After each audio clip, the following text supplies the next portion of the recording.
días. Le damos la bienvenida a todos, a los presentes en esta primera reunión del año de las reuniones mensuales de la Asociación de Patología, y también por supuesto a toda la gente que está online siguiéndonos, que sabemos que hay mucha gente conectada ya tanto en Santiago como en regiones.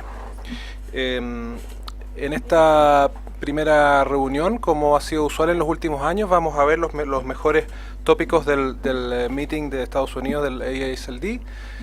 Tenemos a 3 expositores de lujo. Va a partir el doctor Francisco Barrera, luego el doctor Jaime Ponechik y luego el doctor Rodrigo Zapata.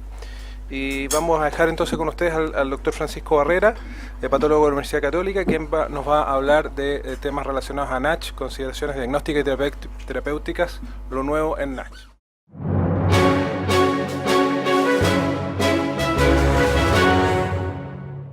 Muchas gracias por la invitación a la CHEP, al doctor Muñoz, para comentarles estas nuevas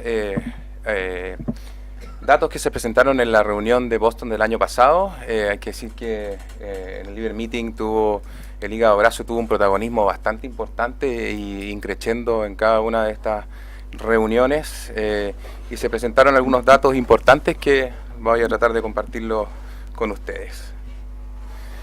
Primero vamos a hablar sobre test diagnósticos, y aquí voy a presentar el punto. Es relevante este tema porque este es uno de los puntos más complejos del hígado graso, que tiene que ver con su alta prevalencia y la dificultad de escoger los casos para tratamiento y hacer test diagnósticos no invasivos. En Chile, si calculamos una población de 20 millones de habitantes, vamos a tener a lo menos 3 millones de sujetos con hígado graso en general. NASH vamos a tener 500.000 y vamos a tener 125.000 cirróticos según los cálculos extrapolados de los datos de estudio en Estados Unidos. ¿Cómo manejamos esto? Es la pregunta que se nos viene. Y aquí tenemos algún dato preliminar al menos, que tiene que ver con estos marcadores séricos, o como le llaman más recientemente biopsia líquida, que es básicamente intentar obtener datos hepáticos o de cualquier órgano a partir de marcadores en sangre.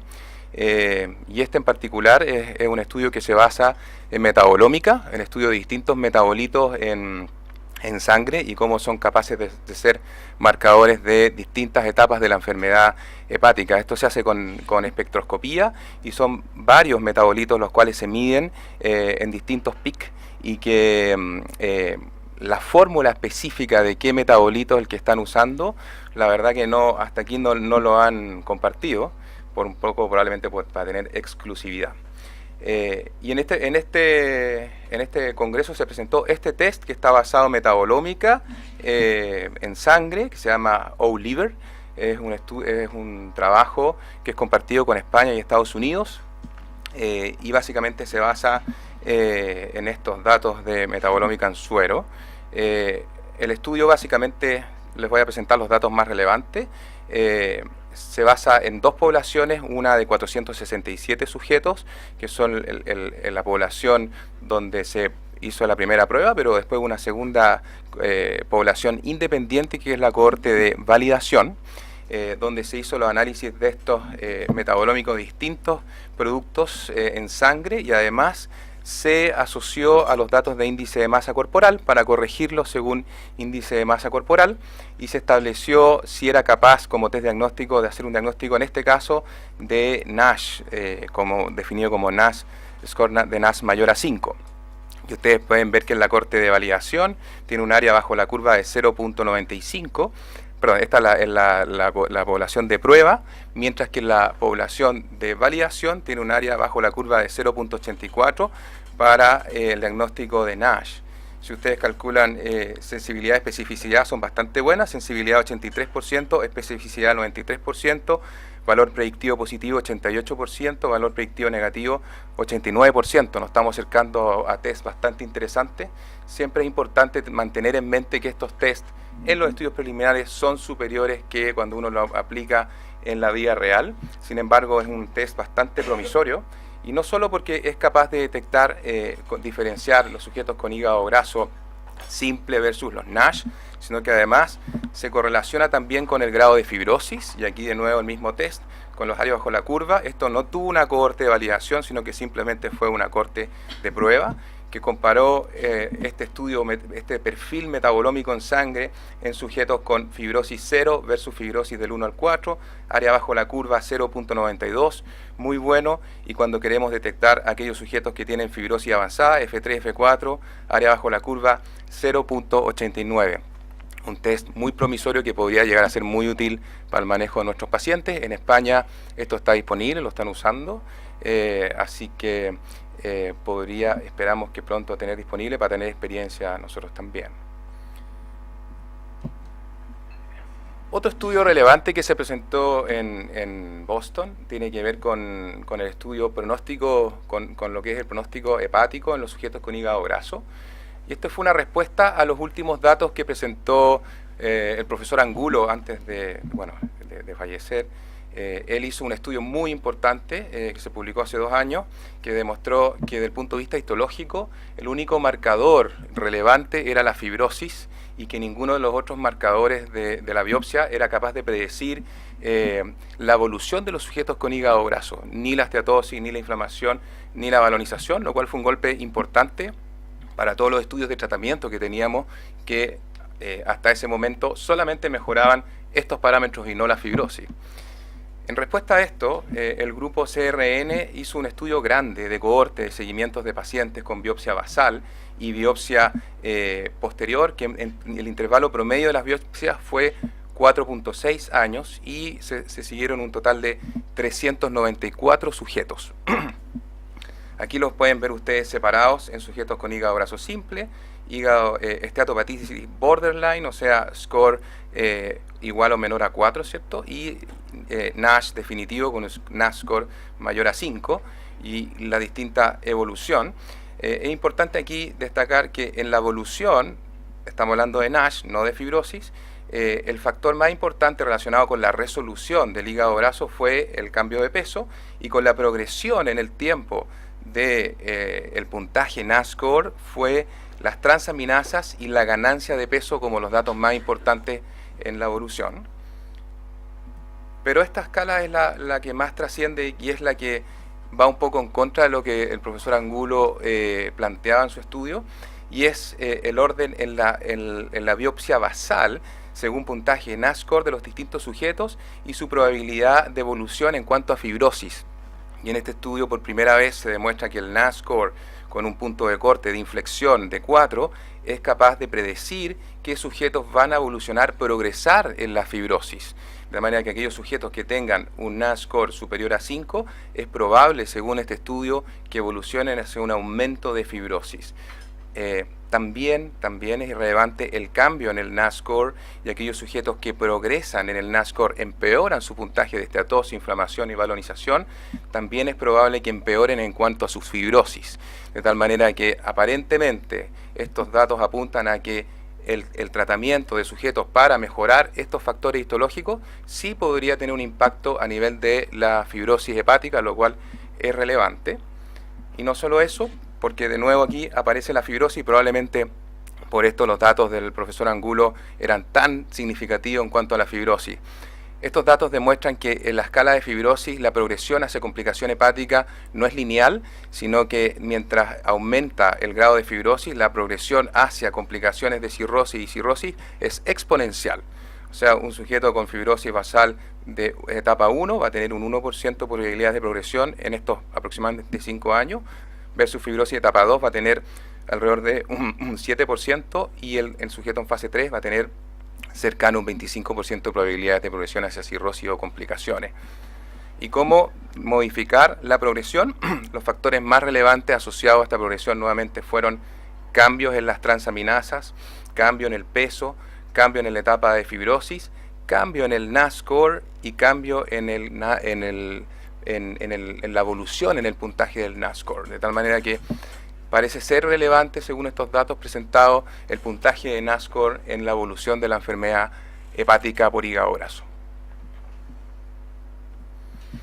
Y vamos a tratamiento, donde les voy a presentar solamente las novedades brevemente. 2 estudios fueron los estudios marcadores de la evolución de terapia en hígado graso. El estudio Centaur, el primero, que es de Cenicriviroc en pacientes con NASH F1, F3. Centaur lo que intentó fue el tratamiento con cenicriviroc en un estudio fase 2B, un estudio grande. Cenicriviroc es un antagonista del receptor de quimoquina tipo 2 y 5, CCR2 y 5, que se expresa en las células de Kupffer y otras células inflamatorias y promueve inflamación, activación de células estrelladas y fibrosis hepática. Este estudio está diseñado a dos ramas. Una rama va a cenicriviroc 150 miligramos por día, es oral, y otra rama va a placebo, pero está planificado a 2 años. Y los datos que se están presentando que se presentaron en Boston fueron los del primer año recién. Este estudio va a proseguir curso hasta completar 2 años también. Como ustedes pueden ver, 289 sujetos, 145 por rama, un estudio bastante potente. El outcome primario fue, al igual que los estudios previos, resolución de NASH y no fibrosis, pero, oh sorpresa, outcome primario, los resultados demostraron que no hubo diferencias significativas en cuanto a la modificación, mejoría del NASH score, ni tampoco de la resolución de NASH. Sin embargo, sí hubo diferencias significativas, esto a 1 año plazo. Es relevante que mejorar fibrosis a 1 año es un resultado bastante importante. Y cenicriviroc fue capaz de mejorar fibrosis significativamente más que la rama placebo. Esto da pie al estudio, a progresar a estudios fase 3, estudios Stellaris, que vamos a ver si es que tiene el mismo efecto en fibrosis, lo cual sería bastante relevante en vista de los datos que les mostraba recién de progresión de NASH y fibrosis. Este es el segundo estudio importante que se mostró en Boston, que es con selonsertib, que es un estudio fase 2, bastante más pequeño, un fase 2A. Selonsertib es un inhibidor de la vía ASK1. ASK1 es una serina-treonina quinasa que activa P38 y la vía de Jank quinasa, que tiene que ver con apoptosis, fibrogénesis e inflamación. Como ustedes pueden ver, las moléculas que se probaron, que se presentaron esta vez, no tenían un efecto metabólico, sino actuaban más río abajo, hacia la vía fibrogénica, inflamatoria, y por lo tanto los resultados no iban tanto a osteatosis ni a balonización hepática, sino que más bien a fibrosis, interesantemente. Esto se asoció con simtuzumab, un anticuerpo monoclonal contra LOXL2, que es una enzima que hace el cross-linking de colágeno y así intenta revertir la fibrosis. Se ha utilizado no solo en hígado graso, sino que en otras enfermedades hepáticas también. Y es importante que para hígado graso en particular no tuvo efecto en el grado de fibrosis, fue comparable totalmente a placebo. El estudio se compuso de 5 ramas diferentes: selonsertib como monoterapia en dosis 18 miligramos o de 6 miligramos, cada una rama, o las mismas dosis de selonsertib asociados a simtuzumab, y una rama exclusiva de simtuzumab. Sin embargo, como simtuzumab tuvo un efecto totalmente comparable a placebo, en el análisis se decidieron agrupar los grupos selonsertib y compararlos contra simtuzumab en forma exclusiva. Los pacientes fueron 72 en total, pocos pacientes por rama, y fueron pacientes con NASH demostrado, como un score NASH mayor a 5 y con fibrosis F2 a F3, o sea, un NASH relativamente avanzado. Y estos son los resultados. Ustedes pueden ver acá que el selonsertib, aquí se dividieron en 3 grupos, como les decía: selonsertib 18 miligramos más menos simtuzumab, que equivale a placebo; selonsertib 6 miligramos más menos simtuzumab, y compararlo con solo simtuzumab, que es comparable a placebo, y ustedes pueden ver el efecto en mejoría de fibrosis, que es prácticamente dosis dependiente.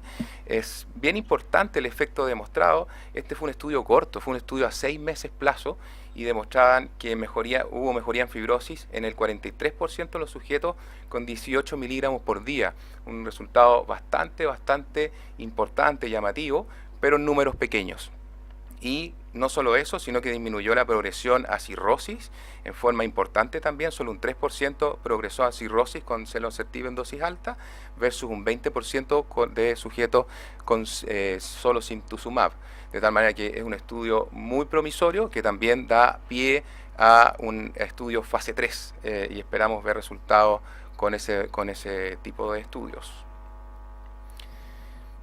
Dos moléculas buenas, lo que se viene, lo que está por venir, son los análogos de FGF21 pegilado. Aquí hubo datos preliminares en diabéticos, donde demostró un perfil de seguridad bastante razonable y que mejoraba la resistencia a la insulina. Esperamos que este año ya haya resultados de análogos de FGF21 en hígado graso. Esto lo deberíamos tener este año, al menos los resultados preliminares.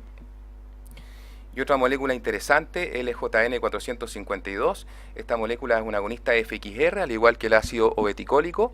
El ácido obeticólico es un fármaco muy interesante de terapia, pero que ha tenido efectos adversos que han limitado su aplicación, como prurito y alteración del perfil lipídico. Sin embargo, este análogo, que este es un estudio en sujetos sanos, control, un fase 1 en el fondo para ver seguridad simplemente y dosis, demostró que es efectivo en estimular la expresión de FGF19, que es el objetivo de todo análogo FXR. Sin embargo, lo interesante, los niveles de colesterol completamente estables y tampoco tuvo prurito. De manera que en ese sentido, esta molécula es promisoria de tener los efectos positivos de ácido beticólico sin tener tantos efectos adversos, por tanto un perfil de seguridad mejor. Hay que esperar los resultados en hígado graso, que todavía no los tenemos. Este es un estudio muy preliminar. Y lo último que les quiero contar, algo aplicable, algo que ustedes pueden ver en el día a día, mucho futuro a veces marea, pero algo que uno puede recomendar a nuestros pacientes. Esto es un abstract que se presentó en una plenaria, manejo dietético.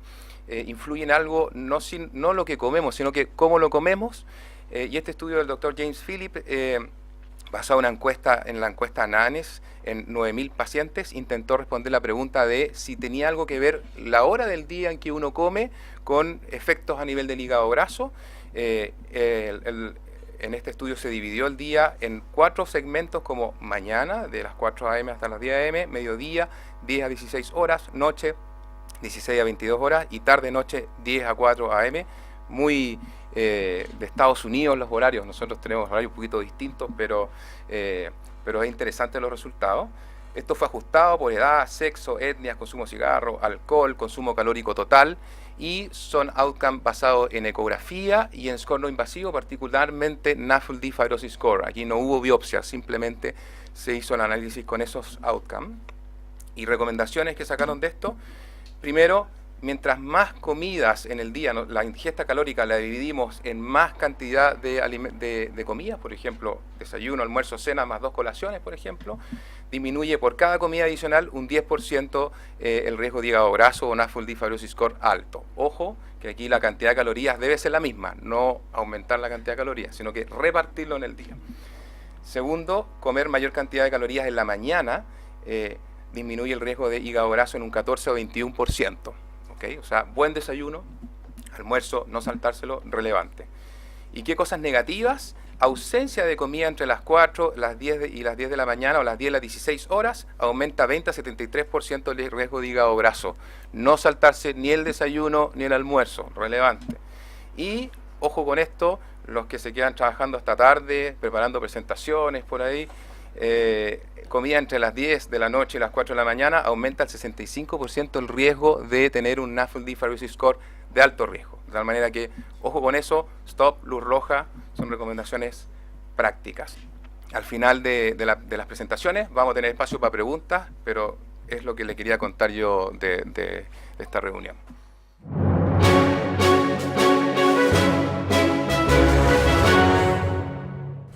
A mí me propusieron revisar varios temas: complicaciones de la cirrosis, hipertensión portal, daño hepático por alcohol, trasplante, y no sé si me escapa alguno. Y voy a tratar de responder a esas preguntas. Lo primero es que dentro del Congreso hay varios cursos, y hay un curso que yo he ido 2 o 3 veces, que es un curso de endoscopía en pacientes con enfermedad hepática crónica. Y es bastante interesante, y aquí se mostró que algo que no es nuevo, pero es muy importante tenerlo muy presente, que es que los pacientes cirróticos, cuando van a endoscopía, después de la endoscopía, si uno le hace un test para medir el grado de encefalopatía, claramente se ha demostrado que los pacientes tienen mayor encefalopatía, fundamentalmente con el test de conexión numérica.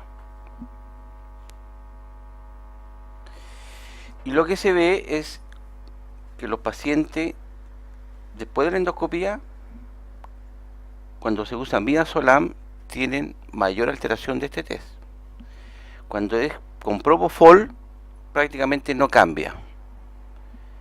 Y los pacientes que no tienen cirrosis, no hay cambio pre o post en midazolam. Entonces, si uno se pregunta, y esto apareció hace bastante tiempo atrás, de hecho esto es del año 2011, ¿cuántos de nosotros en un paciente cirrótico, por ejemplo que le vamos a hacer ligadura, uno usa propofol? Yo por lo menos nunca lo he hecho. Lo que, por lo tanto, es un tema a considerar. Yo lo único distinto que hago es que los pacientes, después de la endoscopía, sobre todo si los pacientes están hospitalizados, uso flumacenil. Y claramente los pacientes responden y se van mucho más vigil.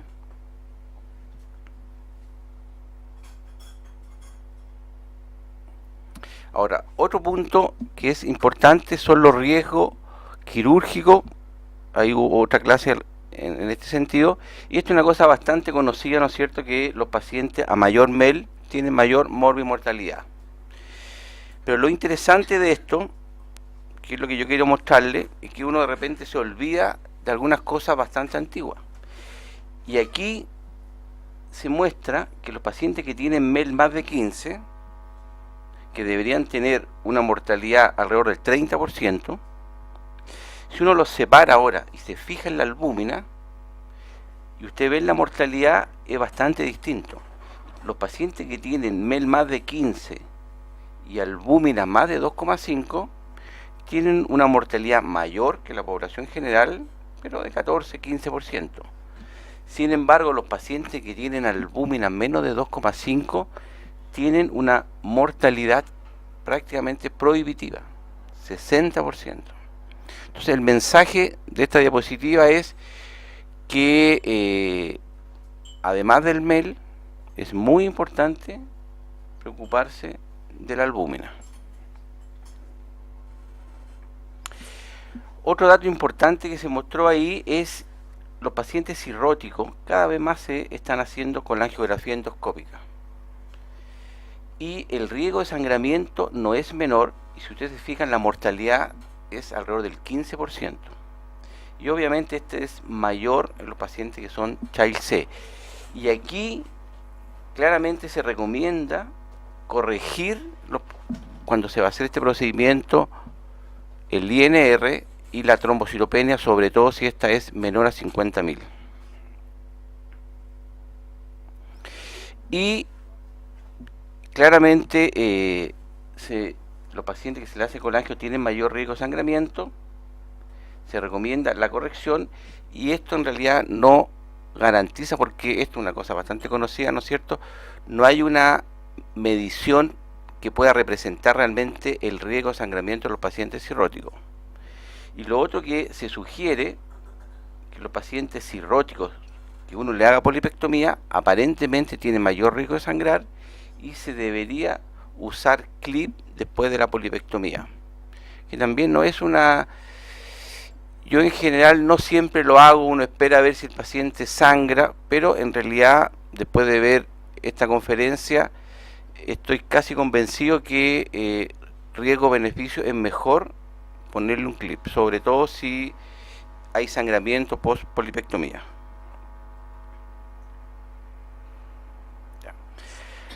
Ahora, a mí me pareció bastante interesante este póster, donde lo que hicieron fue ver cuáles eran los factores de riesgo para los pacientes cirróticos que desarrollaran trombosis portal.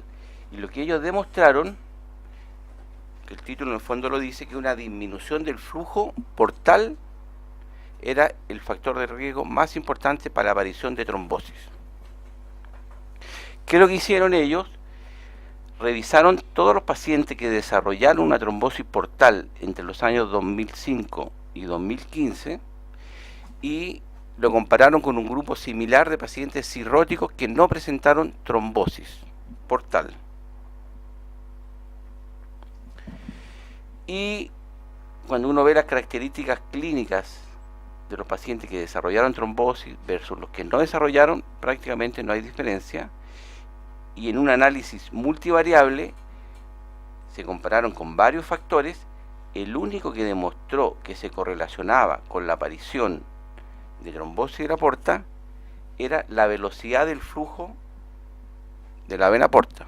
Todos estos pacientes se habían hecho un Doppler portal. Y lo que se demostró, que los pacientes, y este número yo creo que es importante tomarlo presente, cuando el flujo portal es menor a 15 centímetros por segundo, estos pacientes tienen 15 veces mayor riesgo de desarrollar a un año plazo trombosis de la vena porta.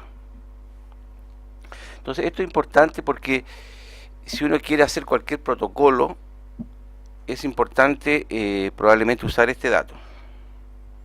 Por lo tanto, la conclusión de este póster fue que la disminución de la velocidad de la vena porta se asociaba significativamente a un mayor riesgo de presentar trombosis portal a 12 meses y un flujo menor a 15 centímetros por segundo es de alta sensibilidad para la aparición de esta trombosis.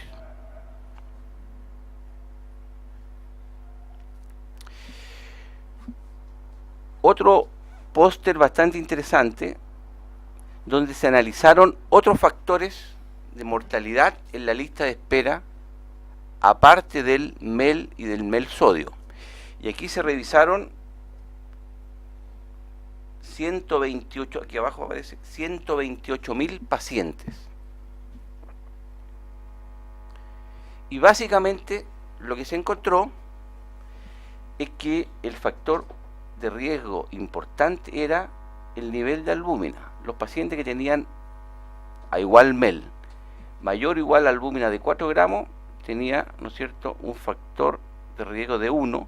Sin embargo, si la albúmina es de menos, al ingreso a la lista, si es menos de 2,5, el riesgo de mortalidad aumenta 3,5, 3,6 veces.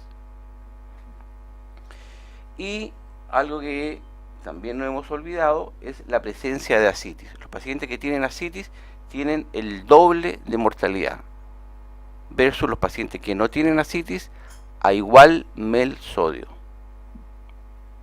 Esto en el fondo lo que hace es tomar, ¿no es cierto?, los parámetros que se usan en la clasificación de Child-Pugh.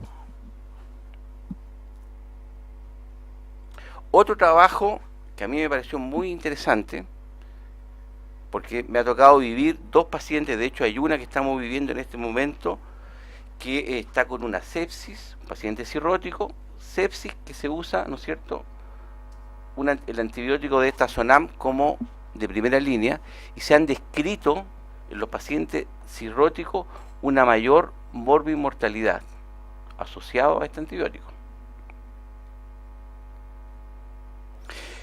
Y fundamentalmente dado por una trombocitopenia. Entonces ellos hicieron un estudio prospectivo donde definieron la trombocitopenia cuando existía una caída mayor al 50% del basal previo al usar Tazonam,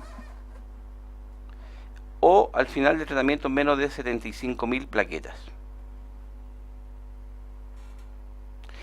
Y alrededor del 10% de los pacientes en esta serie que usaron Tazonam presentaron una trombocitopenia severa.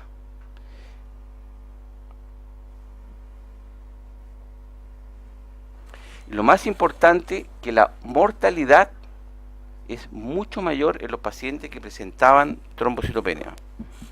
¿Por qué me llamó la atención? Porque en este momento, con la doctora Arancía, estamos viendo una paciente joven que tiene una cirrosis por hepatitis inmune, hizo un shock séptico, le dejamos Tazonam, partió con 46.000 plaquetas y al tercer día ahora está con 14.000 plaquetas. Es difícil estar seguro que sea el Tazonam, pero existe esa posibilidad, y según este póster ellos plantean de que estos pacientes tienen, y aquí lo podemos ver, tienen mayor mortalidad. Así que la conducta sugerida es cambiar de antibiótico. Hace 2 meses me tocó ver un paciente parecido que estábamos muy intrigados porque persistía con trombocitopenia baja, le cambiamos el antibiótico, rápidamente elevó las plaquetas. Por lo tanto, la conclusión es que el desarrollo de trombocitopenia en estos pacientes cirróticos es frecuente con Tazonam y se asocian a una mayor morbimortalidad. Los pacientes no cirróticos con Tazonam, alrededor del 1% puede hacer trombocitopenia. Estos pacientes era alrededor del 10%.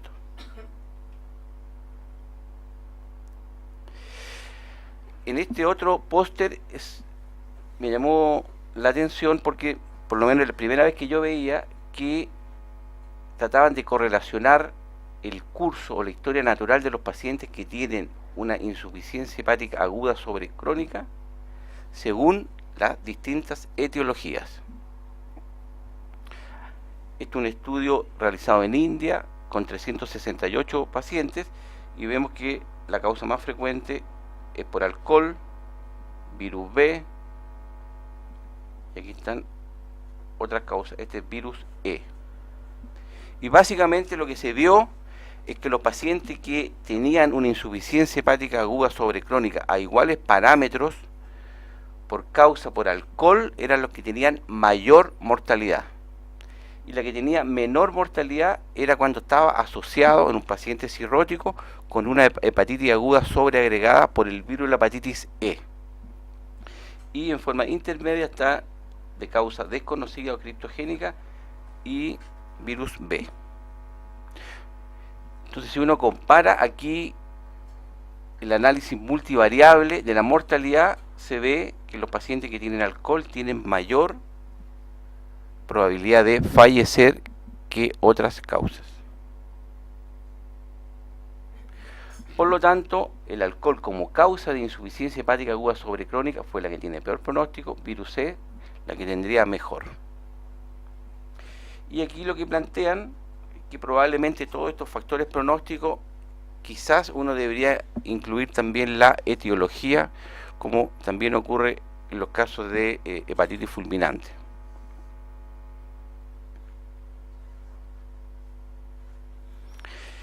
En relación al alcohol, me pareció interesante este metaanálisis donde comparan corticoides con pentoxifilina.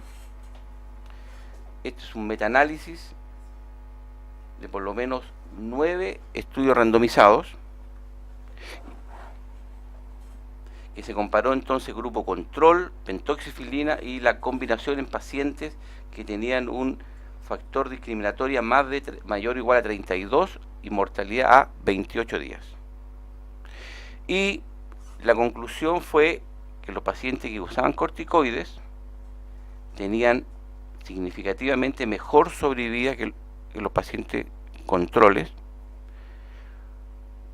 Cuando se comparaba ahora con pentoxifilina, corticoide tenía mejor sobrevida a 28 días, y si se comparaba pentoxifilina versus no pentoxifilina, prácticamente no había corticoide más pentoxifilina versus corticoide, prácticamente no hay diferencia. Por lo tanto, la conclusión es que los corticoides mejoran la sobrevida a corto plazo en pacientes con hepatitis alcohólica grave.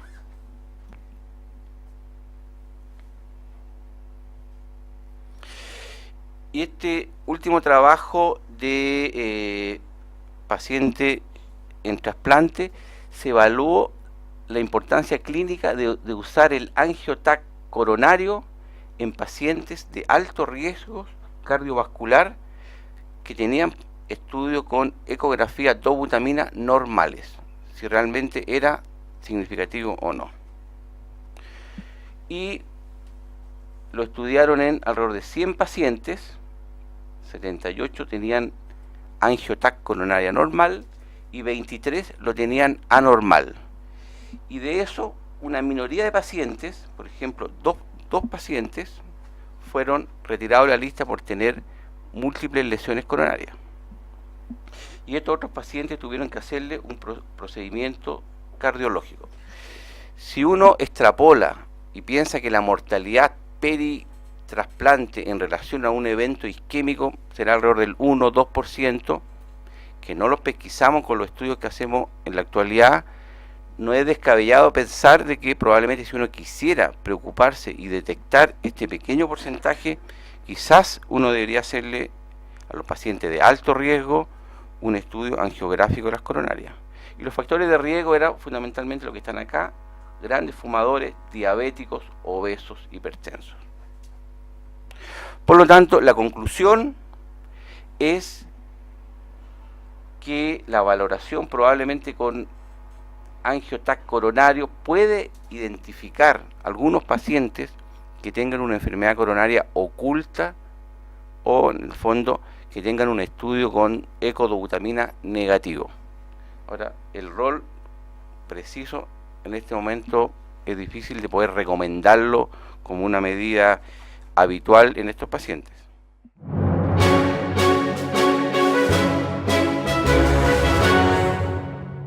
Voy a básicamente tomar dos temas que probablemente son como el plato fuerte, entre comillas, del Congreso. Más del 20% de los trabajos de este Congreso, más de 450 trabajos, eran por virus C, que sigue siendo, y todavía probablemente le queda 1 año o 2 años más. Yo creo que esto va a ir falleciendo dentro de poco hasta llegar a la sopa o la combinación ideal. En hepatitis C, simplemente decirle 479 abstracts, un porcentaje muy importante en plenarias y en una serie de orales. Las combinaciones aprobadas han demostrado ser muy eficaces. Los inhibidores de polimerasa, los NUC y no NUC, y los inhibidores de proteasa y combinaciones de ellos hoy en día están logrando alrededor del 95% de respuesta viral sostenida. Y los temas que aún se discuten, pero que probablemente ya no se van a discutir dentro de muy poco, son el tema de lo que se ha llamado las poblaciones especiales. Son pacientes que tienen menor tasa de respuesta viral, especialmente genotipo 3, cirróticos avanzados, previo a trasplante, pacientes con falla renal, en los cuales todavía hay un nicho de posibilidad de estudiar diferentes drogas. Ya salió de ahí el trasplante, salió de ahí el VIH, salieron muchas cosas que eran consideradas complejas en el pasado. Hay ciertos estudios referentes a las variantes asociadas a resistencia. Aquí hay algunas de las posibilidades. También está saliendo lentamente del canasto de cosas importantes en hepatitis C, gracias al uso de combinaciones ya con más drogas. Hay enfoques dirigidos a menos drogas, otros a más drogas por menos tiempo o por más tiempo. Se habla ya de muchas combinaciones con 8 semanas y en casos muy puntuales 24 semanas, y la idea es llegar a regímenes pangenotípicos, y la pregunta del millón va a ser, en un periodo corto de tiempo, ¿cuáles vamos a elegir? Esta es un poco la típica diapositiva, que se acuerden de los previres de proteasa, los asvires, que son los inhibidores de NS5A, y los buvires, que son básicamente inhibidores de polimerasa. Y de eso se trata en el fondo las combinaciones que se están haciendo hoy en día. Aquí está todo el cóctel de fármacos que se están utilizando y se han ido agregando en el último año. Aquí está el Epclusa, el último combo, entre comillas, aprobado por la FDA, y el Cepatier, que es con el Vasvir y Grasoprevir. Y de eso hubo bastantes presentaciones en este congreso. Y la idea es llegar obviamente al 100%, que es lo que se está intentando. Nos mareamos mucho con la cantidad de combinaciones, nos vamos a seguir mareando por un tiempo hasta que tengamos probablemente el fármaco ideal, y siempre recordando los grandes costos que tienen estos fármacos, que llegan a 70, 80, 90 mil dólares dependiendo de las distintas combinaciones. Voy a enfocarme primero al tema de genotipo 3 cirróticos, que es uno de los temas más álgidos hoy en día en manejo de hepatitis C. Esos son los pacientes de mayor complejidad en el manejo. Y aparecieron básicamente algunos trabajos como este grupo de Foster, que se llama el C-ISLE, la isla de la hepatitis C, que básicamente utiliza una combinación triple en cirróticos genotipo 3, y utilizando por 8 semanas triterapia con o sin ribavirina. Después, esos son pacientes naive sin exposición previa a medicamentos antivirales. Después 12 semanas con tres medicamentos con o sin ribavirina, y finalmente 16 semanas con la combinación triple, y viendo obviamente la respuesta viral sostenida. Y ustedes ven básicamente que en el grupo 12 semanas con esta triterapia ya sea con o sin ribavirina, se logran básicamente los mismos resultados. La única situación puntual era que al bajar a 8 semanas en pacientes, insisto, genotipo 3, que son los más resistentes, y aún cirróticos, que es como el espectro de los enfermos que tienen menor respuesta antiviral, el bajar a 8 semanas con esta combinación lo hacía más débil.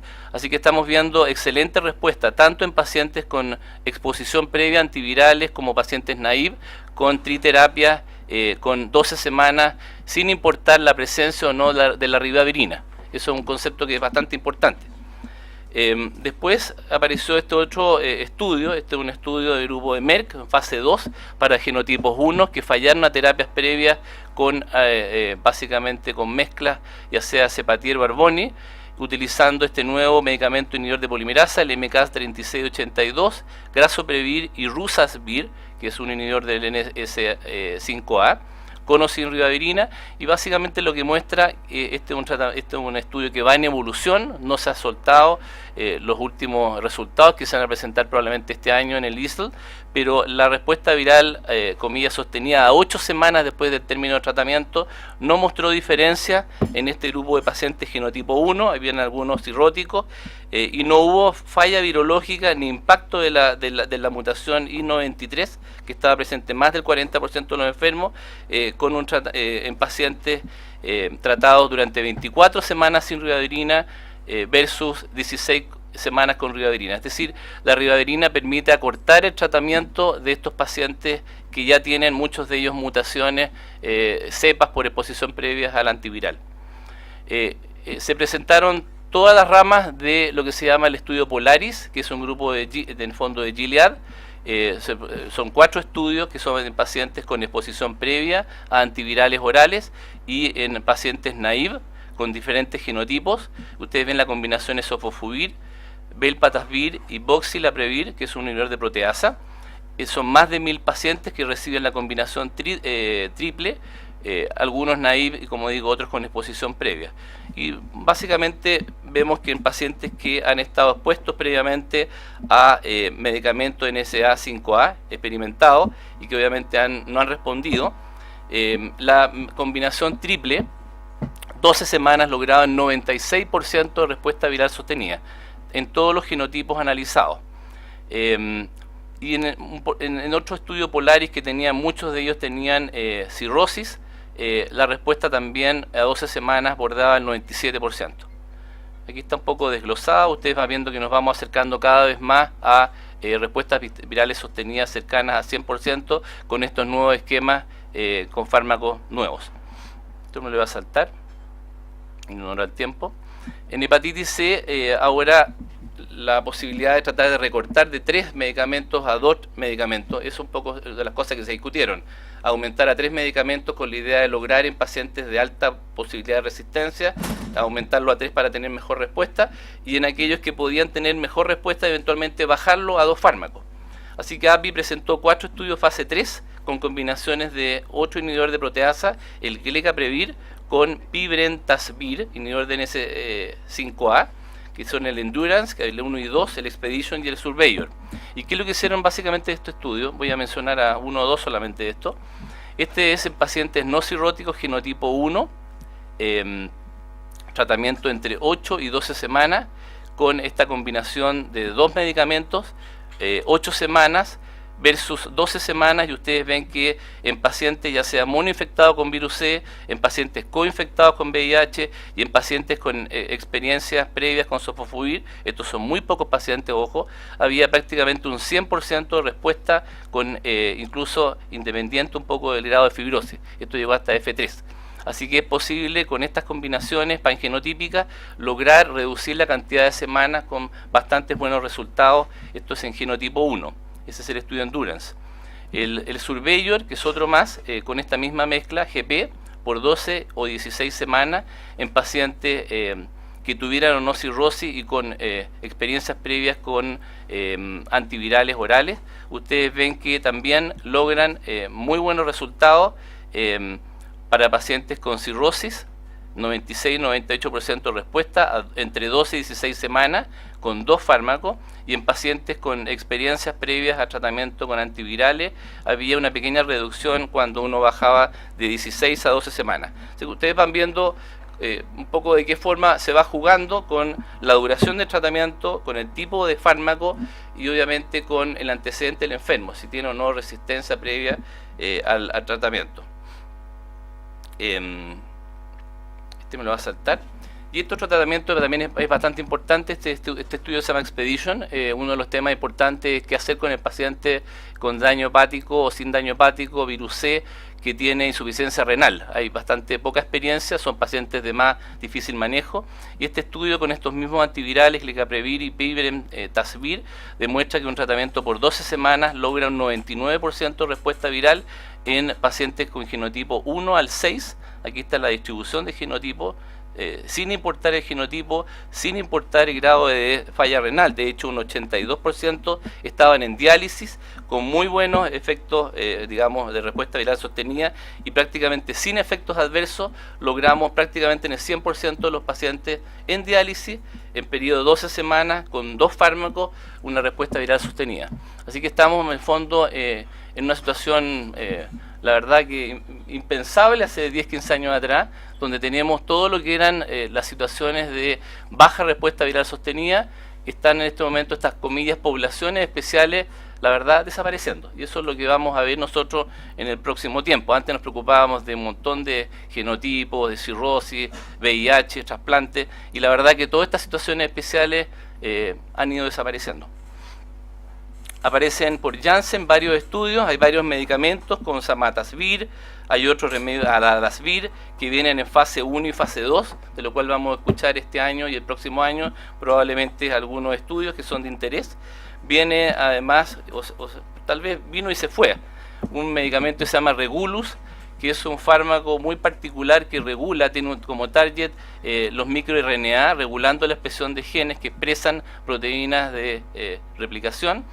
Y este fármaco se veía con muy buenas posibilidades de resultados, inyectable, que se inyecta una vez a la semana con uso asociado de antivirales orales, que in vitro y en fase 1 demostró excelentes resultados. En esta oportunidad y con este estudio se demuestra que tenía una gran cantidad de efectos colaterales, particularmente ictericia, cuya repercusión final en el enfermo no tenemos claro, pero ha ido echando atrás la utilización de este fármaco que actúa por otras vías no nucleótidas, no de replicación, sino más bien como inmunomodulador. Así que el resumen de hepatitis C yo diría que es que actualmente las drogas logran ya casi un 100% de respuesta viral sostenida en todos los genotipos, sin importar el genotipo. La pregunta todavía es en quiénes usaremos 3 y en quiénes usaremos probablemente 12 semanas. Las terapias estarán disponibles para todas, comillas, poblaciones especiales. Yo creo que de aquí a muy poco tiempo no habrán poblaciones especiales. El tema va a ser cuál de todas estas combinaciones vamos a usar y cuáles van a ser los costos relacionados. Se hicieron algunos comentarios y aparecieron algunos trabajos durante el Congreso del tema de la reinfección relacionada al alcoholismo y la drogadicción, y yo creo que hay bastante acuerdo que estos pacientes, indistintamente si son drogadictos o no, y aunque no se hayan rehabilitado, constituyen un reservorio que si uno no lo trata no va a lograr erradicar, entre comillas, la hepatitis C. Así que son pacientes que uno debe meterlo a estos protocolos, que hoy en día son bastante más cortos, 8-12 semanas, y esa es la idea de tratar de eliminar estos reservorios que producen la reinfección de todos estos pacientes con abuso de drogas y alcohol. Y obviamente mejorar el acceso a hepatitis C fue una discusión permanente, apareció en trabajo, en simposium, cómo lograr que los países tercermundistas podamos acceder. Se presentaron al menos 3 trabajos de genéricos de la India y de Oriente que lo muestran con precios bastante 10-15 veces ridículamente más bajos, logran exactamente el mismo resultado que los tratamientos, digamos, de marca. Por lo menos vi yo dos hindúes y un trabajo ruso que muestra los mismos resultados con genéricos. Así que para aquellos que todavía tenían cierta duda respecto a la utilidad, parecen ser medicamentos bastante buenos y ya están validados por lo menos algunos genéricos. En hepatitis B solamente mencionarles probablemente la única cosa como importante. Se sigue hablando de prevención de hepatocarcinoma, a quienes tratar, hay ciertas dudas incluso al paciente que está joven con replicación activa, con transaminasas normales, si hay que tratarlo o no. Hubo algunas presentaciones provocativas. Todavía estamos con las guías clínicas de no tratar al paciente que está joven con replicación activa. No parece haber cambiado el pronóstico, pero hay ciertas dudas. Y se presentó trabajos importantes, un par de trabajos sobre tenofovir, la forma alafenamida, que es una prodroga que se activa cuando entra básicamente en el hepatocito y produce altos niveles dentro del hepatocito o células linfocitos CD4. Por lo tanto, teníamos la posibilidad de tener bajas cantidades plasmáticas de tenofovir. Hoy en día los problemas del tenofovir, ustedes lo saben, era la falla renal. Necesitábamos altos niveles plasmáticos de la droga para lograr efectividad en la replicación viral, y eso se asociaba a falla renal, problemas de disfunción renal, tubulopatía y a problemas de óseos. Hoy en día logramos ahora con esta formulación que es 10 veces menor en miligramaje, 300 miligramos versus 25 miligramos la tableta, mayor cantidad dentro del hepatocito y de la célula CD4 y con menor efecto, obviamente, como no está circulando tanto, en el túbulo renal y en la célula en el fondo ósea.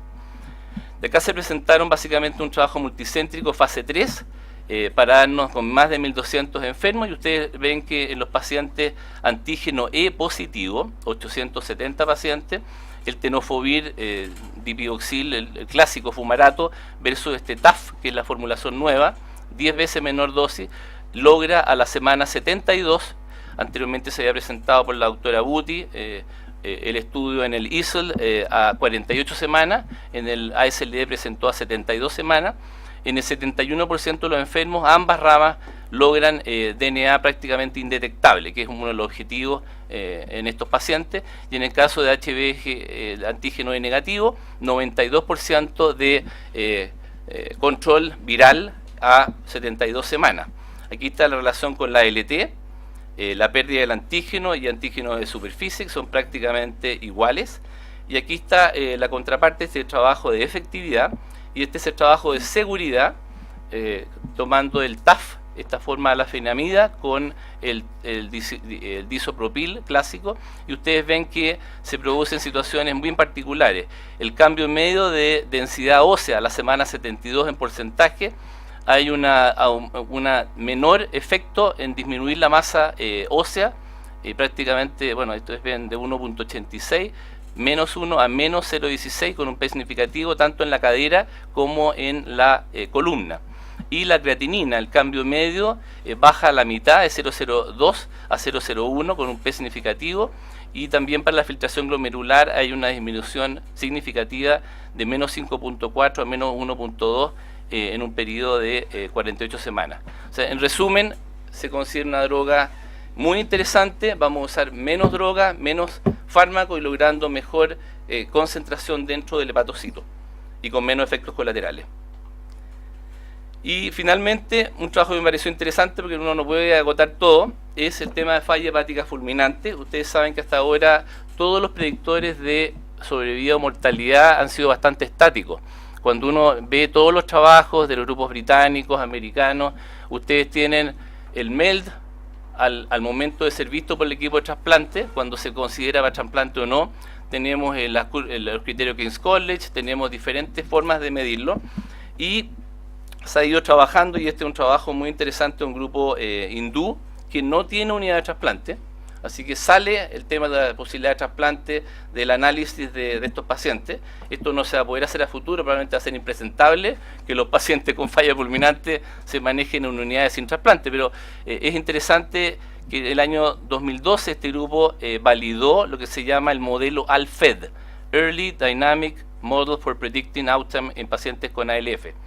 Y va de 0 a 6 puntos, y lo que hacen es tomar el día 1, perdón, en que uno está considerando la posibilidad de trasplante con una falla hepática fulminante, y el día 3. Y dependiendo si la encefalopatía persistió igual o progresó a grado más 2, tiene 2 puntos. Si el INR persistió igual o empeoró, 1 punto. Si el amonio se mantuvo igual entre el día 1 y 3 o aumentó, 2 puntos. Y si la bilirrubina se mantuvo igual o empeoró, 1 punto más. Y en base a eso, este trabajo con grupo de estudio derivativa y grupo de validación, 244 pacientes, demostró que las curvas de Auroch eran altamente predictivas de mortalidad y que eran francamente mejor en este grupo, con mucha hepatitis E, con otras condiciones. Era altamente predictivo que King's College y el MELD, tanto para el día 1 y 3, si uno lo hacía incluso dinámico, si uno hacía el MELD dinámico, que es lo que un poco uno hace hoy en día. Así que más de 4 puntos tenía un valor predictivo de 85%, probablemente los mejores resultados que hemos visto en los últimos años, y valor predictivo negativo casi 90%. Y en base a este trabajo, este grupo de Kumar en la India presentó este póster que a mí me pareció sumamente interesante, que lo que hace es compara el MELD dinámico con el ALFED dinámico, con el CLIF dinámico y con el King's College dinámico. O sea, hace una dinamización de los criterios que hasta ahora han sido estáticos. 115 pacientes con falla hepática fulminante de diversa naturaleza, insisto, ahí hay mucha hepatitis E, no hay paracetamoles, prácticamente en la India hay otra condición epidemiológica. En una unidad que no tiene trasplante, el 63% se murieron con el manejo intensivo, que tampoco queda claro cuán intensivo era, porque probablemente en un hospital que no es tan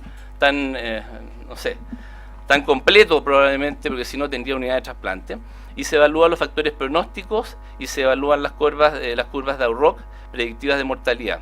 Y claramente todos estos modelos, salvo el King's College, mejora la predictibilidad cuando se hace el día 1 y 3, o sea, el MELD sodio, el ALFED, y el mejor Auroch lo lograba este early evaluation de la falla fulminante, tenía 0,95 de Auroch, lo cual es impensable en cualquier otro modelo, y en base a estos elementos que son el amonio, la bilirrubina, INR y encefalopatía. Estas permanecieron altas al día 3. Y aquí están un poco todo el estudio de análisis, edema cerebral, encefalopatía, MELD al ingreso entre el grupo sobreviviente y no sobreviviente, con los P. Aquí están las curvas. Cuando uno tomaba solamente el día 1, ustedes ven que el que ganaba era, de hecho, el MELD. El MELD de ingreso y el MELD sodio tenían los mejores valores predictivos, que es lo que de hecho han demostrado un poco el grupo argentino, nosotros lo hemos visto con nuestra cohorte, el del ingreso. Sin embargo, al día 3, por lejos, digamos, el ALFED mejoraba su capacidad predictiva de mortalidad. Aquí están un poco al día 1 y al día 3 las capacidades predictivas, sensibilidades, valor predictivo, negativo, y en resumen la evaluación dinámica de los variables pronósticas permite hacer un mejor diagnóstico, y el ALFED se plantea como una posibilidad de predecir la mortalidad en estos enfermos. Muchas gracias.